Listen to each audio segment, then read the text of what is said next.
everyone, and welcome to a deep dive crafted just for you. We're taking a look at this podcast episode on real estate investing you sent over Real Estate Riches, and you're in luck because it's right up your alley. Yeah, we know you like to get right to the good stuff. Exactly. No need to spend hours sifting through the fluff. We're all about maximizing your knowledge. So today, we're fast-tracking you to real estate investing know-how. And we know you're already a pro at learning new things.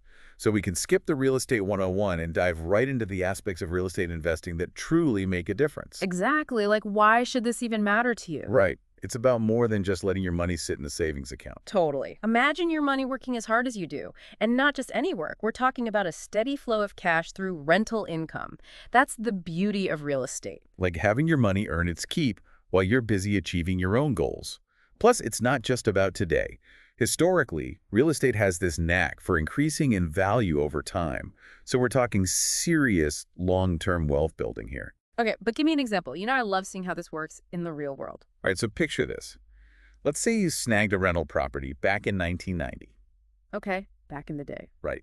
The median home price back then was around $125,000. Now, fast forward to today, that same property could easily be worth 4 times that. And we haven't even factored in all that sweet rental income you could have been raking in all those years. Wow, that's a nice little nest egg. But it can't all be sunshine and roses, right? What about those tax advantages I keep hearing about? Ah, yes, the tax advantages. That's a big piece of the real estate puzzle. Fill us in. So real estate comes with some pretty sweet tax benefits that can actually offset your expenses and really amp up your overall returns. Sounds like a win-win. Big deductions for things like mortgage interest, property taxes, even those repairs and renovations you make along the way. Okay, now that's music to my ears. Hmm. But before we get ahead of ourselves, let's pump the brakes for a second and break down those crucial first steps, the practical moves anyone can make. You don't need to be a financial wizard to get this. Right. It all starts with taking a good hard look at your financial picture. Think of it like checking the map before you set off on a road trip. Okay, I like that. You want to know your starting point, right? Yeah. What's your credit score looking like? How much have you stashed away in savings? These are your coordinates. So it's not about being a millionaire overnight. It's about knowing where you stand financially before diving in. Exactly. And once you've got a grasp on those numbers, we can map out those goals. I'm all ears. What are you hoping to achieve through this real estate venture? Are you aiming for that immediate cash flow, a gradual increase in value over time, or maybe a little bit of both? I can see where you're going with this.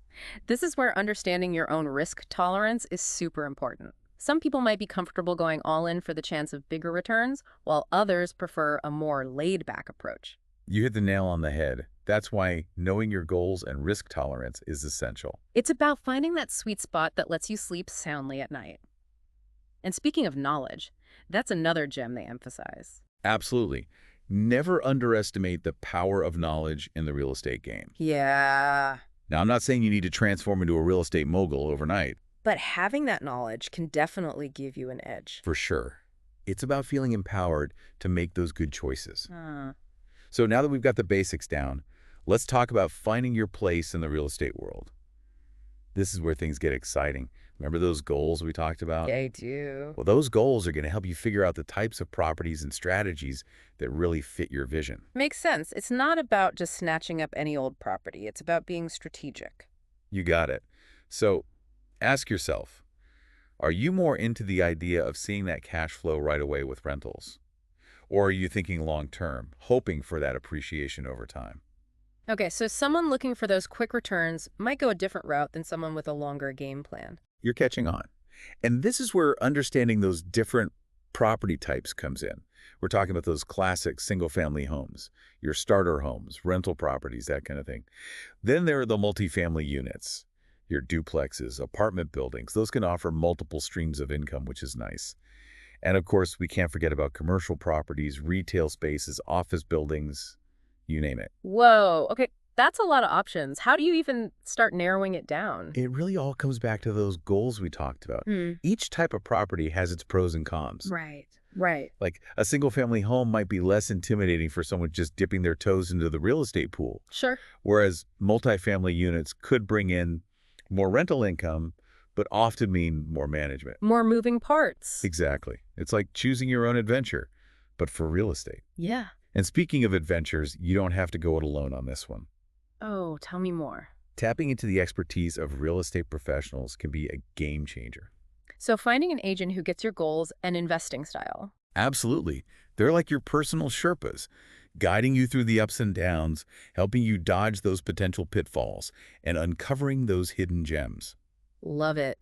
A seasoned agent can probably connect you to a whole network of other pros, too. Mortgage brokers, inspectors, makes the whole process a lot smoother. Definitely, yeah. Talk about a real estate dream team. Okay, so speaking of teams, let's talk about the financial side of things. Mortgages, loans, all that fun stuff. Right, the nitty-gritty. Many investors use traditional loans, your conventional mortgages, to get started. It's always a good idea to shop around to make sure you're getting the best interest rates and loan terms, just like you would with any other big purchase. Don't be afraid to explore your options. Exactly. Now, let's say those traditional routes aren't the right fit for you. Okay, what then? That's where creative financing comes in. Think seller financing, where the seller actually acts as the lender. Oh, interesting. It can be a win-win for both sides. Or partnerships, where you team up with someone else, pool your resources, and invest together. I love the teamwork aspect of partnerships, like a built-in support system. For sure. It's all about finding that approach that clicks for you. And no matter which financing path you choose, there's this one key concept to keep in mind. Return on investment, or ROI for short. Think of it like your financial compass. ROI. Break it down for me. What's the gist? Basically, it measures how much profit you can expect from an investment. Gotcha. It helps you size up potential deals, compare different properties, and really make sure your investment aligns with your money goals. It's like having that financial crystal ball, right? Yeah, Giving you a peek into a property's potential. Okay, so we've got finding that perfect property, getting the money side sorted, but now comes the really exciting part, managing your investment. This is where the rubber meets the road. you got that right. Managing your investment is where you put all that planning into action. And one of the first big decisions you'll face is whether you want to roll up your sleeves and manage it yourself or bring in a property management company. The classic time versus money dilemma. Exactly. Self-managing puts you in the driver's seat. You got total control, and you can save on those pesky fees, but it is a time commitment. You're the point person for everything. Yeah. Tenant questions, collecting rent, even those middle-of-the-night plumbing emergencies. Been there. Right. On the flip side, property management companies, they handle the day-to-day for you. But of course, that comes with a price tag. So it boils down to finding that balance that fits your lifestyle and your investing goals. Now let's talk about an aspect of property management that often gets swept under the rug: maintenance. Leaky faucets, appliances on the fritz, all that good stuff. Yeah, and it's not even just about fixing things as they break. You want to think of regular maintenance as preventative care for your investment. An ounce of prevention is worth a pound of cure, right? 100%. Fixing those small issues before they snowball into major problems can save you a ton of money down the line. It's like those regular dentist checkups. Way better than dealing with a toothache later on. Exactly. Plus, a well-maintained property is going to attract and keep those good tenants, and that means a steady cash flow for you and way fewer headaches. Speaking of tenants, building a good relationship with them is like striking gold. It's about creating that win-win scenario, right? Happy tenants, happy landlord. That's it. Open communication is key. Responding to their concerns quickly, being approachable. Those things go a long way. You'll probably see less tenant turnover and have a way smoother experience overall. It's amazing what a little communication can do. Okay, so let's fast forward a bit. Let's say you've got this whole managing one property thing down pat, you're feeling good. How do you scale up to that real estate empire? All right, now we're talking strategy. One popular way is reinvesting your profits. So as that rental income starts rolling in, you funnel it right back into buying more properties. Slowly but surely, you're expanding your portfolio. Like a snowball effect. Precisely. And just like with your financial portfolio, diversifying is key. Instead of putting all your eggs in one basket, you explore different types of properties, different markets, really spreading out that risk. Plus, it can seriously maximize your earning potential. Strategic expansion. Capitalizing on those opportunities. Now, we've covered a lot of ground, but I think it's important to remember that real estate, like anything else, comes with its challenges. Oh, absolutely. It's not always smooth sailing. Remember those real estate markets we talked about? They're cyclical. There are going to be ups and downs, periods of growth and dips.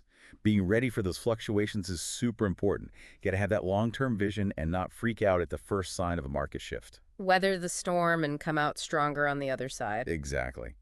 And while it's always great to hope for